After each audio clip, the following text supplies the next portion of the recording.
of Zeta Phi Beta Sorority Incorporated, the Alpha Eta Zeta chapter, and our Pi Alpha chapter of LeMoyne-Owen College. We are excited to present you with a check for $807 for your day of giving.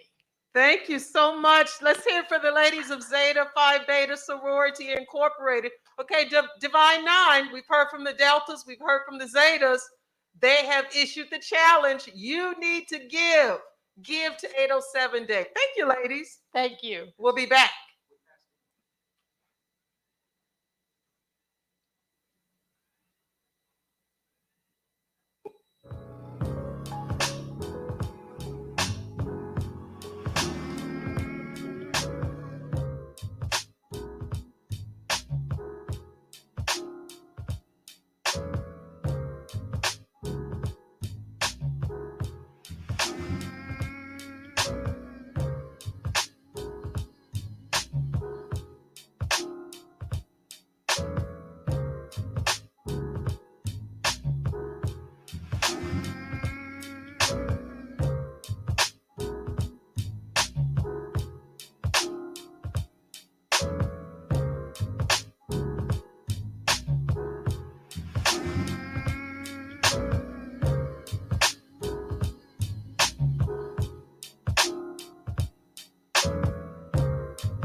And we're back on 807 Day, continuing to invest into this wonderful institution named LeMoyne-Owen College. We're so glad to be back here on this telecast, and we're so excited to have with us here today one of just the most essential people here, continue to lead in our library here today with us, Sister Stacy Smith. We're so glad to have you here with us today. I want to just take a few minutes. My name is Reverend Dr. Michael Moore. I'm here as the chaplain and director of spiritual life, but we're glad to have you here sharing your LOC story with us. So if you don't mind, can you share with us your LOC story? Absolutely. Thank you, Reverend Dr. Moore. My name is Stacy Smith. I'm a 1985 graduate of LeMoyne-Owen College. I received a BA in English with a minor in journalism, and I must say my college experience was a fabulous one. Everyone at LeMoyne-Owen College welcomed me. It was a great family experience. The president at that time, Dr. Walter Walker, made everybody feel welcome and warm. He made sure that you were seen as well as heard. Um, while I was here matriculating at LeMoyne-Owen College, I felt the need to join various organizations in order to increase my social skills and my social involvement. And I'm happy to say that I was very involved with my sorority, Zeta Phi Beta Sorority Incorporated. I was editor of the yearbook, and at that time we also had a newspaper where I was editor as well. So the experience that I had at LeMoyne-Owen College was a great one, and I encourage everyone to consider coming to LeMoyne-Owen College. It definitely set the foundation for the success that I have achieved thus far. That is so wonderful. I mean, not only to be an alum of LeMoyne-Owen College, an involved a student as well, and then to dedicate your career right here at LeMoyne-Owen College. Can you tell me not only about how you've been blessed by your time here, but how you've tried to be a blessing even to the students that have come along your way? Absolutely. I've been here since 2019, and I was really blessed, as you said, to come full circle, to come back home to the institution that actually got me started into the pursuit of higher learning. And so I was working at Memphis Public Library, actually, and every time there was a conference or a library conference, I would always see the library director from here, the Hollis F. Price Library. And I would say, "Oh, I want your job. When are you going to retire?" And she would say, "Well, you just need to get that library science degree and make sure you have the experience required because it's a lot of work because you're kind of a one-woman show at LeMoyne-Owen College." And so I said, "Okay, well, I'll definitely set out to do those things." So I went on to pursue a Master's of English degree at the University of Mississippi, taught English literature for a while at various institutions, and then I joined the Memphis Public Library as the manager of the Benjamin L. Hooks Library, another alumni, Benjamin L. Hooks. And so once I was there, I started the library science program at UT Knox, University of Tennessee, Knoxville, because it was a distance learning program. I was able to still maintain my position at the library and work towards that degree. So once I received the degree, I was like, hey, I'm ready now. I feel like I can accept that challenge. And lo and behold, a year later, she did indeed retire. I applied for the position, and the rest is history. So I feel like I'm home. The same personable experience that I received at LeMoyne-Owen College when I was here as a freshman all the way to my senior year, I want to give that same experience to the students that come now, welcoming them, letting them know that we're here to assist them because we recognize that there are so many other places that they could have gone besides LeMoyne-Owen College. There's so many more options out there now, but I want them to know that LeMoyne-Owen still is the best choice. Oh, that is wonderful. I mean, your story is so inspiring. And I know we're going to get to the question of asking about reimagining LeMoyne-Owen College, but I want to ask you before we get to that question, what have been some foundational things that you know that have always just been a part of the LeMoyne-Owen College brand since your time being a student and even now as you serve here? What are some things that you're proud to say that are part of the LeMoyne-Owen brand? I'm just so proud to say that each member of the staff, the faculty, the grounds people, they're all vested in your success. They truly indeed have your best interests at heart. They want to see you succeed. They want to see you excel. So they're checking on you. How's it going? Where are you going? You need any help? What can we do for you? And so that just resonates with me and stayed with me when I came back to campus because I recognize that the student is not the traditional student anymore, an 18-year-old fresh out of high school. They have so many more things, so many more challenges on their plate. And we need to be able to recognize those issues that they may have or those concerns that they may have and try to address those and help that whole student excel. Hmm. the holistic student experience. And I love that. I love that about LeMoyne-Owen College. It reminds me of even my own HBCU experience. And that's what I also love about this institution, that the students who come here don't just come for an education in a classroom, but they are really introduced and supported so that they can be successful in life. And thank you for sharing your experiences there. So that brings Absolutely. us to this now question, right? As we talk about reimagining, what does that mean for you? And then even what does that mean for people who are out there paying attention to us, watching us as we stream? I think now, because as I said earlier, there are so many options now, when we reimagine the college experience, we have to think about the student having various challenges. They have so many things on their plate. So they may be married, they may have a gender identity, we have COVID protocols now. We have a lot of things that they have to deal with in addition to maintaining their course load and also navigating through the culture of the college. So we need to be intentional about meeting those needs and looking at that student, like you said, holistically, trying to make sure that we are helping them excel in the best way possible. And so when they win, we win, because ultimately we would love for them to reach out or reach back and become an alumni and contribute to the college's success. That is extraordinary. I mean, that is not only what we have heard from you share, but that's what we see that's taking place, where our students are evolving, their needs are different, and we're not shying away from the challenge, but we're rising to the occasion because we understand that if they win, like you said, we win. And so we're putting forth, as Metropolitan would say, that extra effort to make sure that our students have exactly what we need. Well, this has been so fantastic. For those of you out there who are paying attention to us and listening right now, I think you have all the reason that you needed to continue to invest into LeMoyne-Owen College as we posture ourselves going into this fall semester, as we go into this new year. On this day, we want to make a huge statement by supporting, and I'm asking for all of you to support in increments of 807. And so if that's $8.07, $80.70, if you want to support with $807 or $8,070,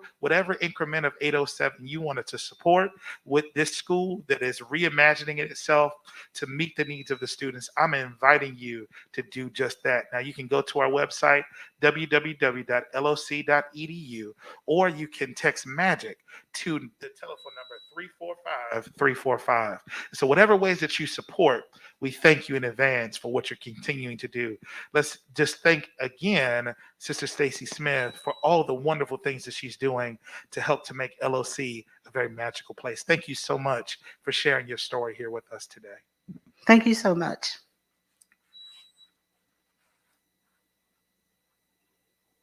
Into Humphrey and the American Missionary Association had the faith to begin what would become LeMoyne-Owen College over 160 years ago. It took faith and support from a community of people who believed in the dream. The magic of that hope still remains. Through the years, LOC has continued to rise. We are inspired, and together with your contributions, the next generations will rise even higher. Reimagine hope, reimagine faith, reimagine LOC. Give to LeMoyne-Owen College. 807 Day. To support the magic happening on 807 Day, visit www.giveToLOC.com.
Testing, testing. Test, test. Test, test. Yeah, we ready.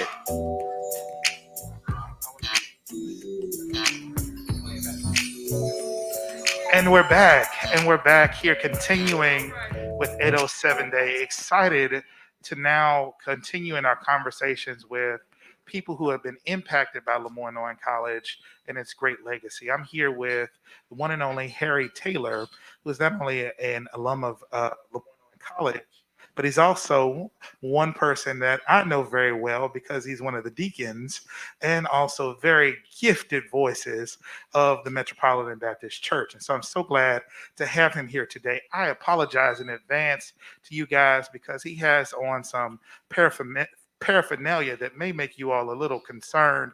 I'm an alpha man, and so I know that with him having on those kind of Omega Psi Phi colors, I think he was just trying to match with the college. But we're excited to be here today. Harry, could you just kind of start off with talking to us about your LOC story and how that's benefited you in your own career and today? Can you talk about that? Absolutely, Pastor. LeMoyne has been a part of my story before I even got to LeMoyne. I grew up right across the street. So I knew about LeMoyne and and what it did in the community long before I became a student here.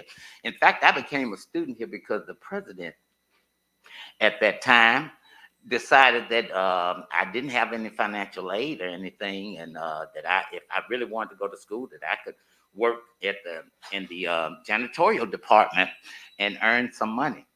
Well, he got me the job, and I went to work, and they paid my tuition and everything. But I kept that job for about a week because they gave me a job cleaning up it was an old field house, and they gave me a buffer. I weighed all of 25 pounds, and they gave me a buffer. I turned that buffer on, and when I woke up, I was told that I didn't have to work anymore, that they found me another job. But that experience, even though it seemed negative, it was a positive thing because after that, I got to working in the library. And when the librarian was up here talking, I listened to what she was saying. And it made all the sense in the world to me because that's where I got my focus and my start in the library. The teachers were wonderful, but the librarian was excellent. And she kept me on task to get the things done. But anyway, I came to LeMoyne hoping that I would be able to go to Tougaloo. But Tougaloo's scholarship wasn't enough to get me there.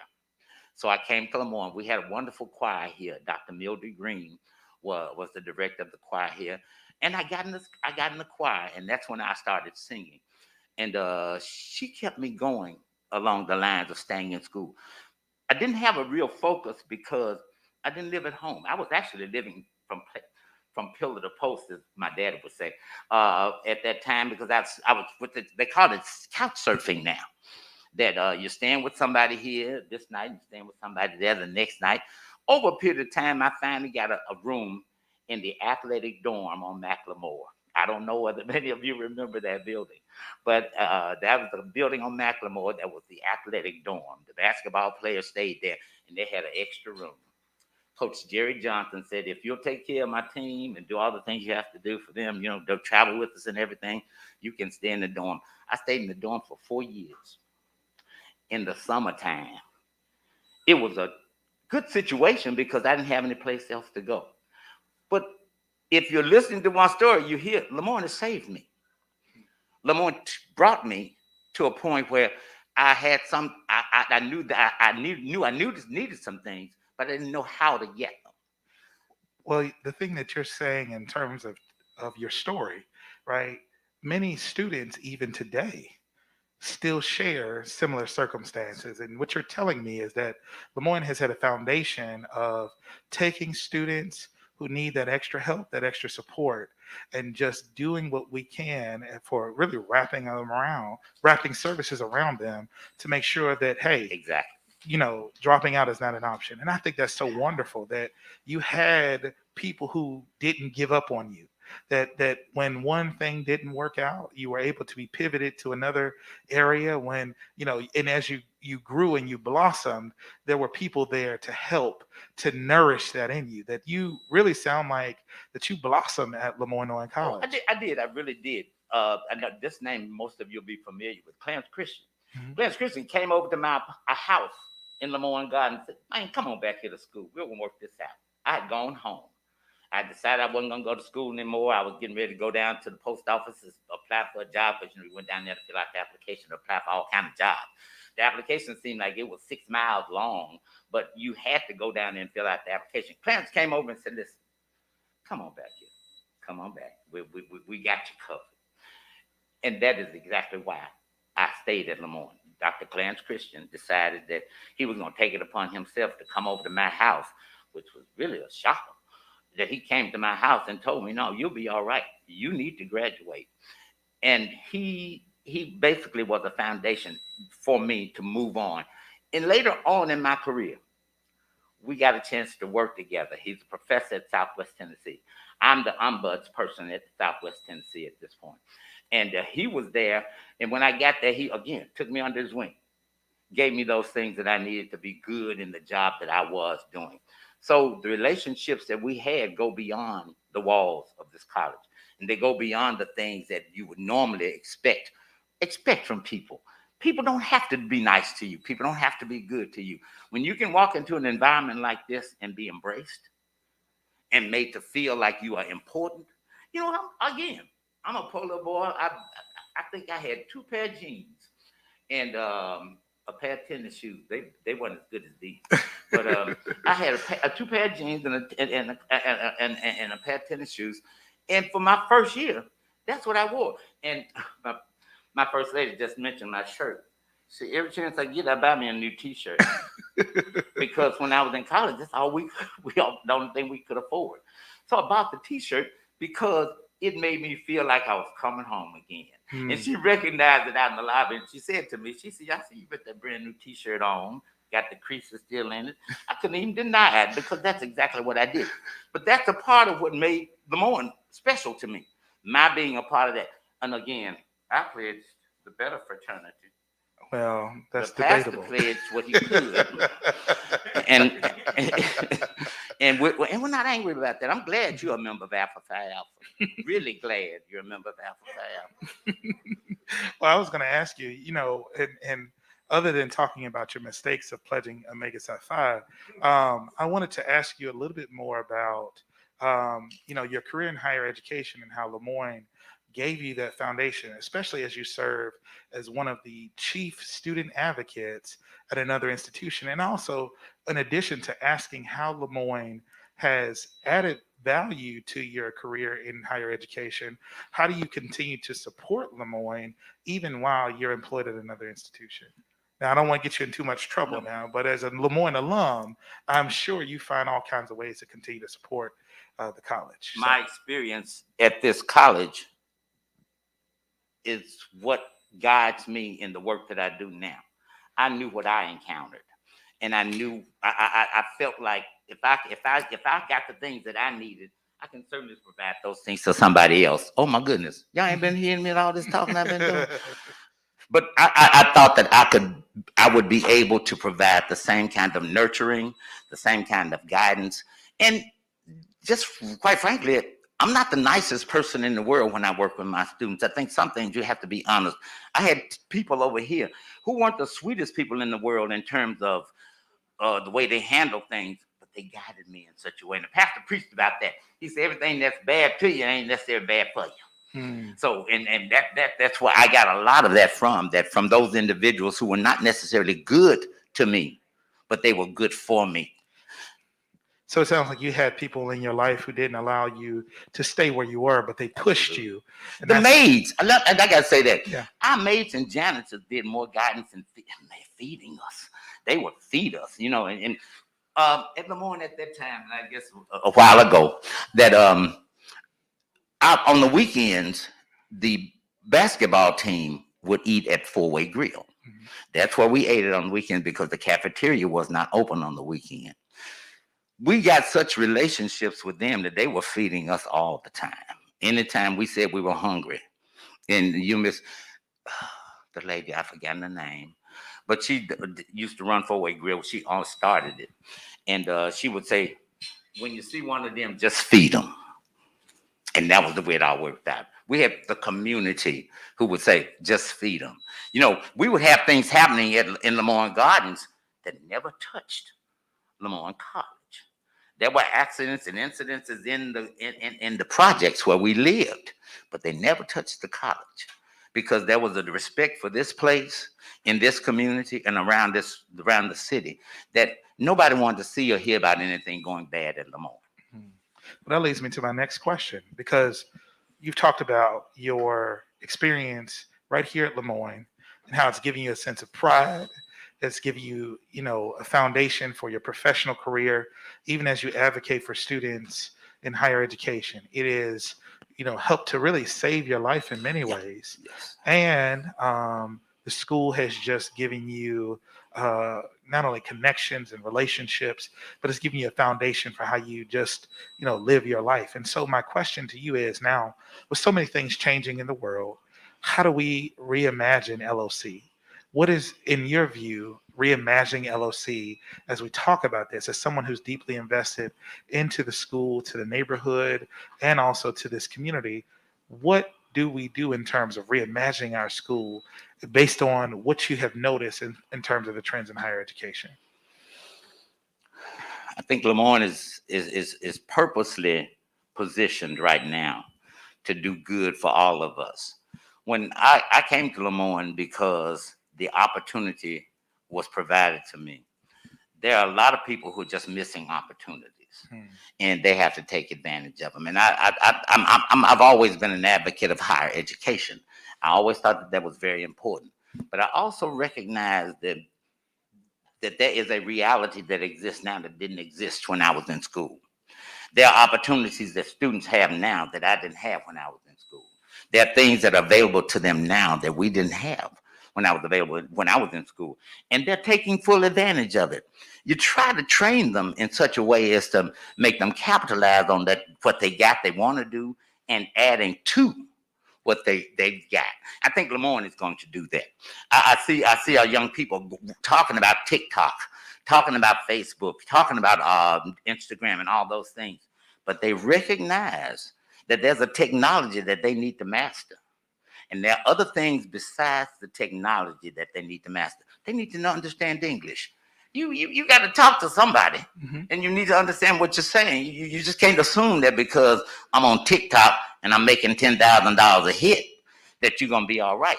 At some point in time, that $10,000 hit is gonna go away unless you've done something to control that and manage that and build on that. You're gonna be back where you were. The degree that you might get from LeMoyne will last forever. It validated me. It validated me. It made me feel like I was worthwhile. So what you're saying is that reimagining LOC means embracing not only past, present, and Present. future. Yes, You know, sir. incorporating technology, but also making sure that those foundational principles that help for us, like that have made an impact on your life, are important as well. That reimagining LOC is not throwing everything away, No. but making room for what's to come. But the new, and that's what we preach that all the time. You don't throw it away. You build upon it. And if you got some great skills out there that you making $10,000 on TikTok, get your degree. All right. Well, we're building on it, the LeMoyne-Owen legacy. That's what we're doing here today on 807. Thank you so much, Brother Taylor, for sharing and for being here with us today. I want to let you all know who are watching and tuning in. You have just heard a very inspiring interview today about how LeMoyne has shaped Harry Taylor's life. So I want to continue to encourage those of you who are listening to continue to invest in LOC. So by going to our website, www.loc.edu. Let me say that one more time, just in case you missed it. I want you to go to our website at www.loc.edu. You can also text MAGIC to 345-345. And we are asking for as many people as possible to invest in increments of 807. And so $8.07, $80.70, $807, or $8,070, whatever is laid upon your heart. But I want you to know that your contributions are helping to create more people who LeMoyne will be able to save and transform their lives. And so thank you so much, Harry Taylor, for sharing with us today. This was truly inspiring. Thank you, sir. And I challenge every member of Omega Psi Phi, 807, 807. All right. $8.07, $80.70, $807. I'm going to do $807. Try me. All right. All right. All right. Thank you so much. Thank you so much. Are we through?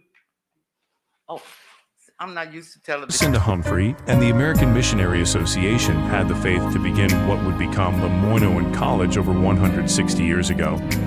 It took faith and support from a community of people who believed in the dream. The magic of that hope still remains. Through the years, LOC has continued to rise. We are inspired, and together with your contributions, the next generations will rise even higher. Reimagine hope, reimagine faith, reimagine LOC. Give to LeMoyne-Owen College. 807 Day. To support the magic happening on 807 Day, visit www.givetoloc.com.